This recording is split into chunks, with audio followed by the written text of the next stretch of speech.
समृद्ध समाज निर्माणको एउटै आधार। हरेक सेकेन्ड सत्य समाचार। नमस्कार, सफल खबर अनलाइनको समाचारमूलक सामग्री सफल समाचारमा स्वागत छ। म बिन्दु वाग्ले। मानवीय सङ्कटमा पनि पैसा कमाउने गिरोह संसारभर सक्रिय छन्। सम्भवतः यस्तै कुनै गिरोहको चङ्गुलमा परेर म्यानमार वा अफगानिस्तानबाट आश्रय खोज्दै यिनीहरू नेपाल आइपुगेका हुन्।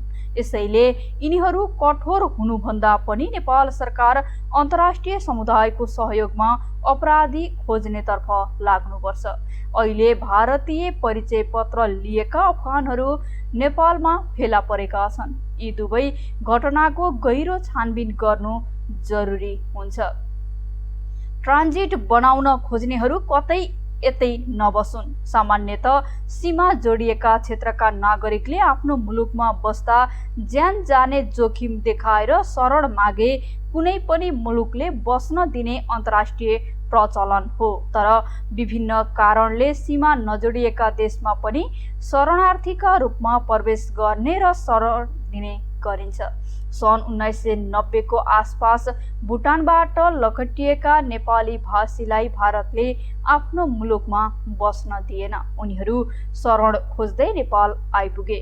नेपालले समस्या विकराल नहुँदै अन्तर्राष्ट्रिय समुदायको ध्यान आकर्षण गर्न सकेन।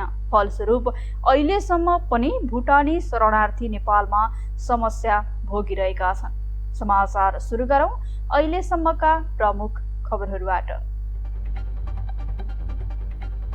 परमादेश जारी गर्ने 5 जना न्यायाधीशहरूले राजीनामा दिनुपर्ने एमालेका अध्यक्ष ओलीको तर्क। नेतृत्व ठिक नभएकाले संसद असफल हुने दाबी। न्यायालयलाई जोगाउन प्रधान न्यायाधीशले राजीनामा दिनुपर्ने संविधानविदको भनाई।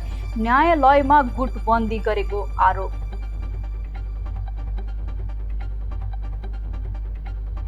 नेपालको सार्वभौमिकतामाथि प्रहार भएको डीआईजी रमेश खरेलको टिप्पणी। पूर्व राजदूत रञ्जित रेको पुस्तकको विरोध। भरतपुर महानगरबाट 239 जना विद्यार्थीले पाए पूर्ण रूपमा छात्रवृत्ति। नगरवासीको हितमा रात दिन नभनी खटिने नगर प्रमुख दाहालको प्रतिबद्धता। र खेलमा भविष्य देख्नेहरूको जमात बाक्लिन थालेको नेपाली काङ्ग्रेसका नेता प्रकाश मान सिंहको भनाई।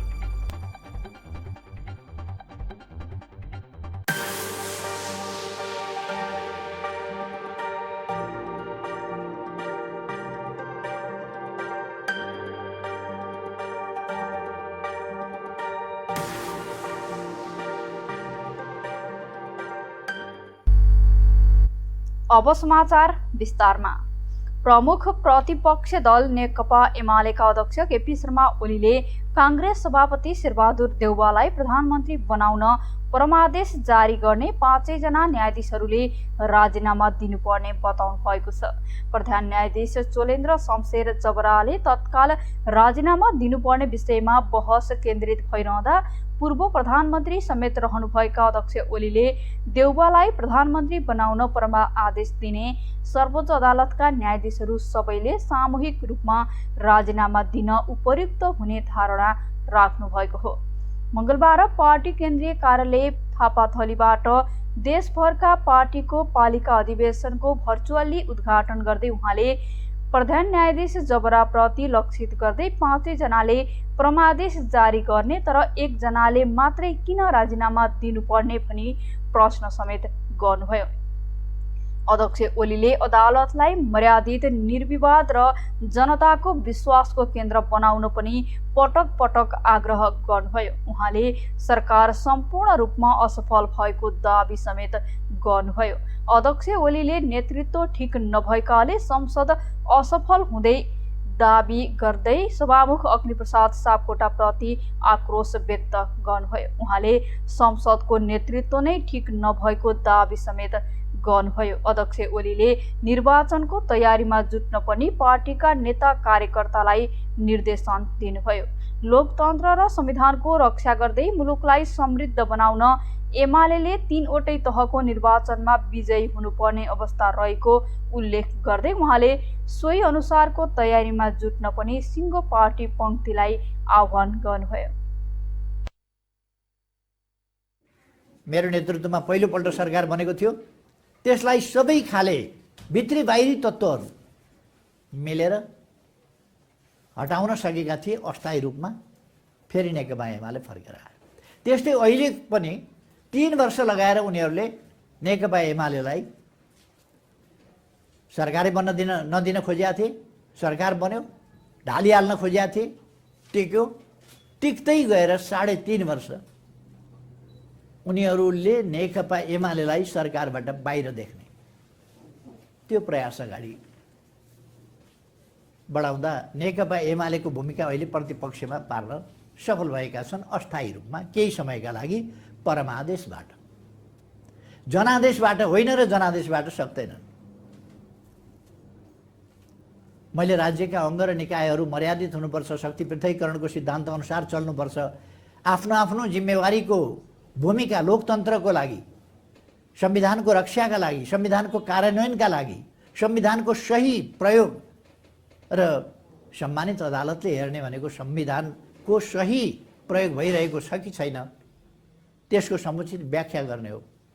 संविधानमै नभएका कुरा, दुनियाँमै कहीँ नभएको कुरा, दुनियाँको संविधानमा नभएको कुरा सरकार बनाउने र हटाउने जस्ता कुरा पाकिस्तानी शैलीमा परमादेशबाट हुन थालेपछि लोकतन्त्र के हुन्छ? संविधानविद भीमार्जुन आचार्यले न्यायालयलाई बढी क्षति हुन नदिनका लागि प्रधान न्यायाधीश चोलेन्द्र शमशेर जबराले राजीनामा दिनुपर्ने बताउनु भएको छ।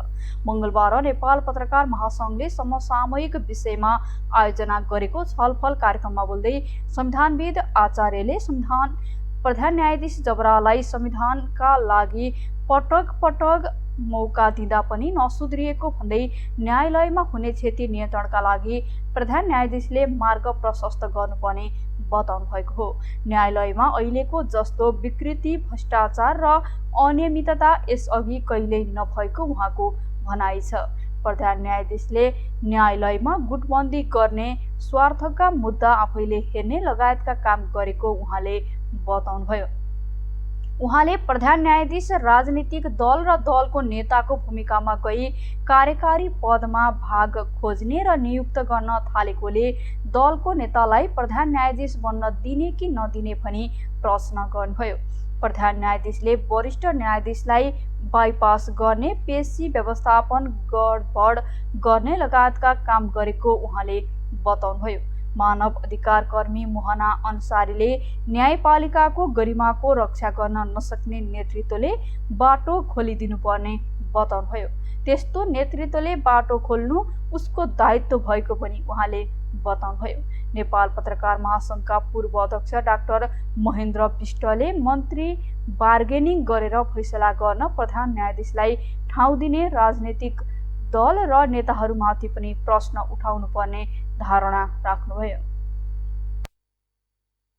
यति ठुलो विकृति, यति ठुलो करप्सन, यति ठुलो अनियमितता नेपालको न्यायालयमा योभन्दा पहिले कहिले पनि भएको थिएन। अहिले जुन उनको नेतृत्वमा चाहिँ न्यायालयमा छ, एउटा होइन, यहाँ दर्जनौं घटनाहरू। अब त्यो 3-3.5 वर्षको समय उनको लागि जुन उनले प्रयोग गरेको करिब 3 वर्ष चाहिँ त्यो चान्चुने समय होइन।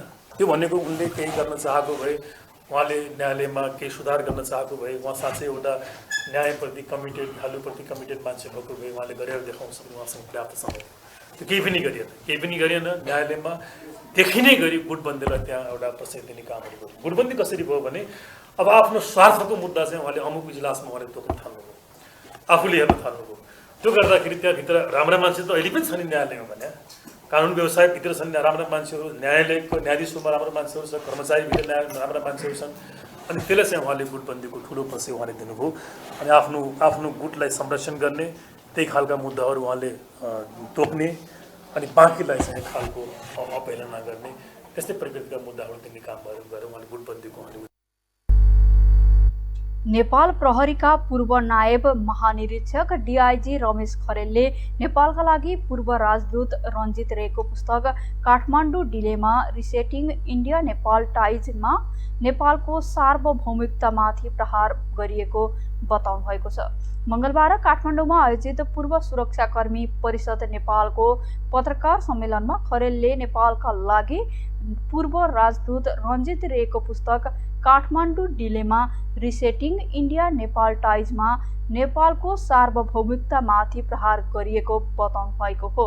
उहाँले रञ्जित रेको पुस्तकमा नेपाललाई भुटान बनाउने उद्धृत गरिएको भन्दै यसको शान्तिपूर्ण विरोध गर्नुपर्ने बताउनुभयो। उहाँले काठमाडौँ दुविधामा छ भन्ने शीर्षक राखेर पुस्तक प्रकाशन गर्दा समेत सरकार मौन रहेको भन्दै खेद प्रकट गर्नुभयो।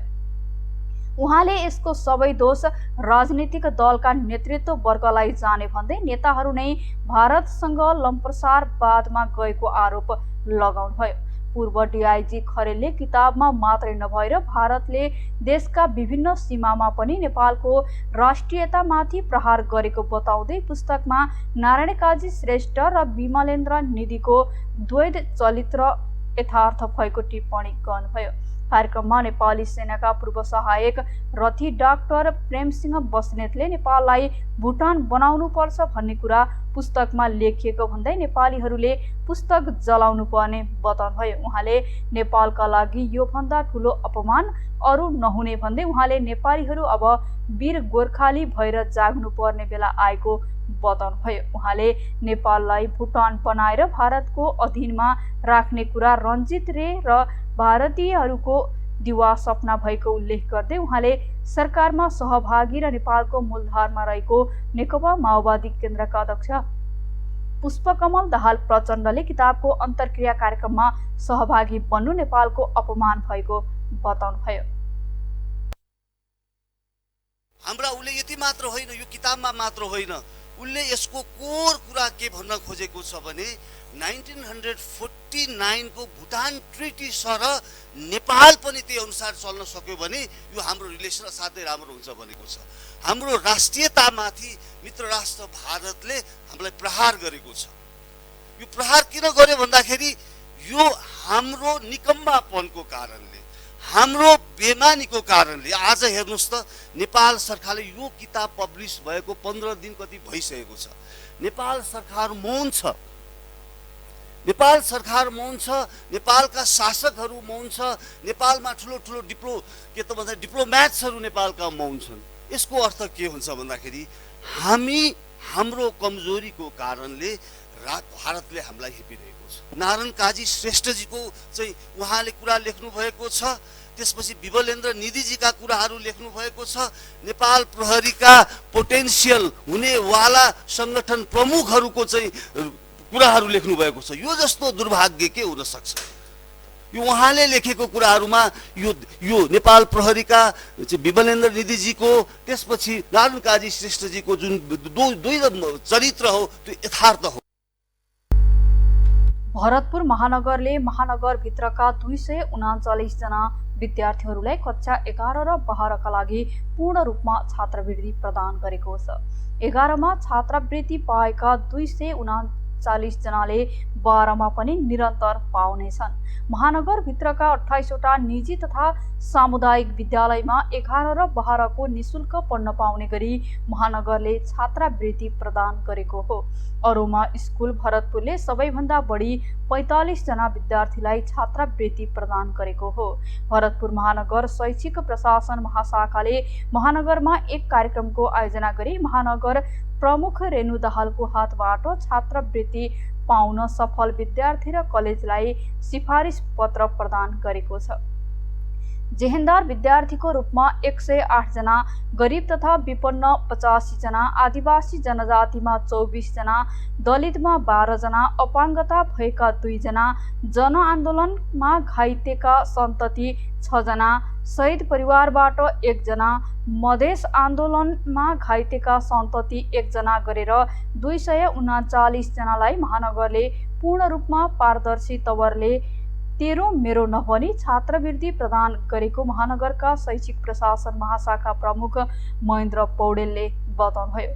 सिफारिस पत्र प्रदान गर्दै महानगर प्रमुख दाहालले महानगरको शैक्षिक विकासमा भरतपुर महानगर निकै लागेको र महानगरले महानगरका 28 विद्यालयसँग समन्वय गरी 239 विद्यार्थीलाई निशुल्क रूपमा कक्षा 11 र 12 सम्म पढाउन सफल भएको बताउनुभयो। 80% भन्दा कम हाजिर भएको अवस्थामा उच्च ग्रेड हासिल नगरेको र बाल विवाह गरेको हकमा बाहेक 11 को छात्रवृत्ति 12 मा पनि निरन्तर प्रदान हुने भरतपुर महानगर प्रमुख दाहालको भनाइ छ। अबको छोटो समयमा पनि आफूहरूले महानगरवासीको धेरैभन्दा धेरै हितका लागि निरन्तर रात दिन नभनी लागिरहने प्रतिबद्धता दाहालले जनाउनुभयो। शिक्षा, स्वास्थ्य, कृषि, पर्यटन, बाटोघाटो, पूर्वाधार विकास सबै क्षेत्रमा महानगरले अनवरत रूपमा सार्थक कामहरू गरेर परिणाम दिएको उहाँको भनाइ छ। नेपाली कांग्रेसका नेता प्रकाशमान सिंहले खेलमा भविष्य देख्नेहरूको जमात बाक्लिन थालेको बताउनु भएको छ।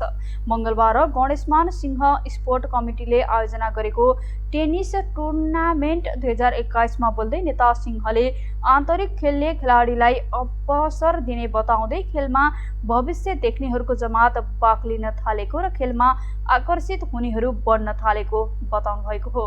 उहाँले कोरोना भाइरसको जोखिमका बेला पनि कमिटीले खेलाडीहरूलाई मध्यनजर गर्दै कार्यक्रम सञ्चालन गरेको प्रति खुसी व्यक्त गर्नुभयो। उहाँले आन्तरिक खेलले खेलाडीहरूको मनोबल बढाउने बताउनुभयो। यो खेल टेबल टेनिसको इतिहासमा कोसेढुङ्गा साबित हुने गरी कमिटीले काम गर्ने विश्वास व्यक्त गर्दै नेता सिंहले खेलले नै मानसिक र शारीरिक रूपमा स्वस्थ राख्ने बताउनुभयो। अब यो नेशनल टेनिस टुर्नामेन्ट 2021 ले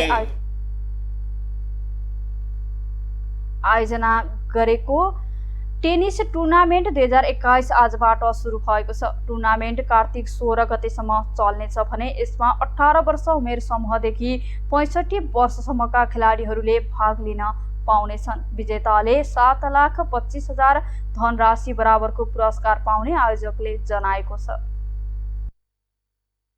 र आज यहाँ चाहिँ यो टेनिस टुर्नामेन्ट मलाई चाहिँ खुसी के लाग्यो भन्दाखेरि यो चाहिँ नेपालको यो चाहिँ नेसनल टेनिस टुर्नामेन्टमा नै यो एउटा चाहिँ युनिक एउटा चाहिँ किसिमले चाहिँ यसलाई चाहिँ म्यानेज गरेर चाहिँ आयोजना गरेको छ।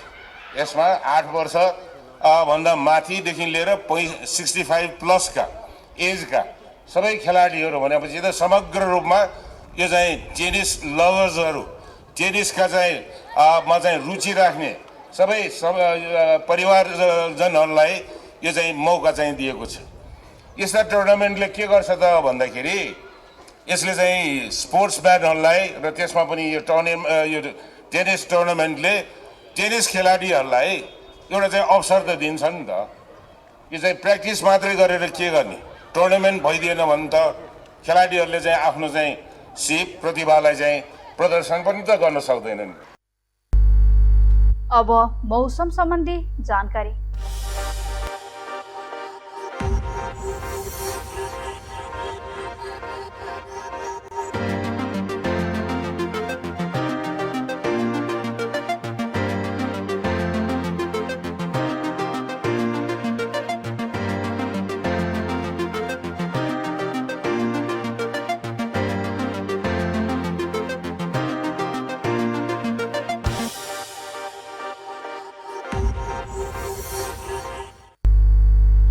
मौसम सम्बन्धी जानकारीसँगै हामी सफल समाचारको अन्तिममा छौं। समाचार सक्नु अघि मुख्य खबरहरू पुनः एकपटक।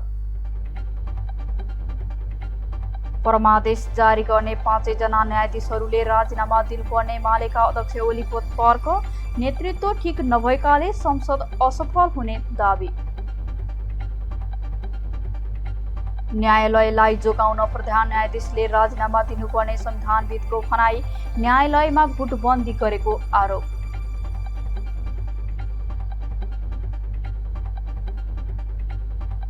नेपालको सार्वभौमिकतामाथि प्रहार भएको डीआईजी रमेश खरेलको टिप्पणी। पूर्व राजदूत रञ्जित रेको पुस्तकको विरोध।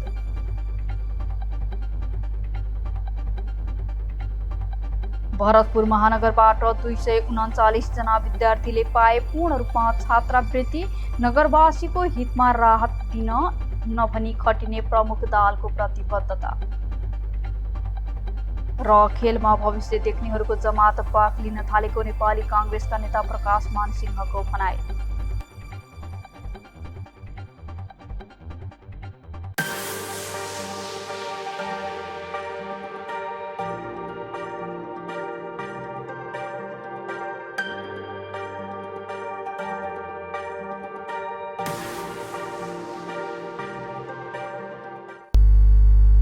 सफल समाचार अहिलेका लागि यति नै। लगातार खबरका लागि सफल खबर टेलिभिजन र www.सफलखबर.com हेर्नुहोला। सफल समाचार तपाईले फेसबुक, युट्युब र अनलाइनमा एकैसाथ हेर्न सक्नुहुनेछ। हामीलाई हेर्न नछुटाउनुहोला। नमस्कार।